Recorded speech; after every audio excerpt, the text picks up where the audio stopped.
اجي هضرنا على الاب، هضرنا على الوالد، هضرنا على الوالده، هضرنا على الاخت الكبرى، هضرنا على الاخ الصغير المدلل، هضرنا على الاخت الصغرى المدلله، ولكن نسينا الدراري اللي في الوسط، البنات والولاد اللي هما في الوسط.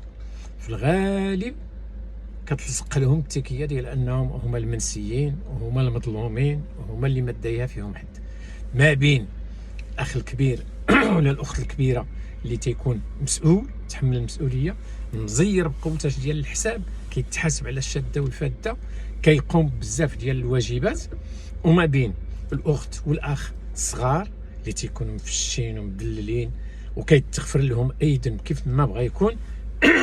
الاخت الكبيره، الاخت الوسطى، والاخ الاوسط، راه في الحقيقه ماشي مظلومين ولا شي حاجه الا عرفوا يستغلوا، بالعكس كيستافدوا من هذا الوضع.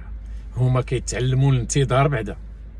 علاش كيتعلموا الانتظار؟ لان كيستافدوا من الصبر ديال الاخت الكبيره والاخ الكبير اللي تيكونوا متحملين بزاف المسؤوليات وكيتحاسبوا على الشاده والفاده وكيضحيو من اجل الاخرين، كيكونوا بمثابه ام اخرى.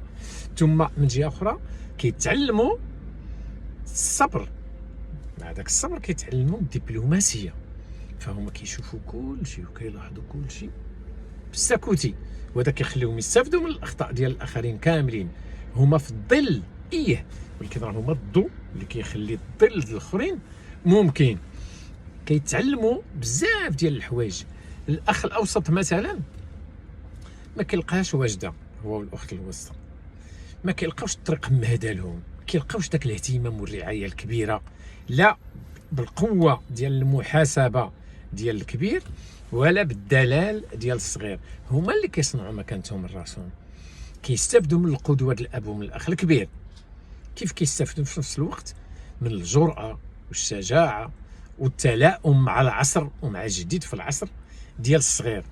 الاخ الاوسط والاخت الوسطى كيمكن يتعطلوا في تحقيق شخصيتهم، ولكن من بعد المراهقه وربما احيانا حتى لسن النضج عاد كتبان الحكمه من ديك المكانه الوسطى، كيفاش كيكونوا راهم استغلوها، وعاد كتبان شخصيتهم وقوتهم والبقاء للاصلح والدوام، واللي هو دايم هو اللي كيتحسب، ماشي داكشي ديال المدلل اللي في الغالب كتبان مكانته الغيا كسبها، ولا الاول اللي كيعرق وينشف وما كيلقى الاعتراف حتى الاخر. قولوا لي رايكم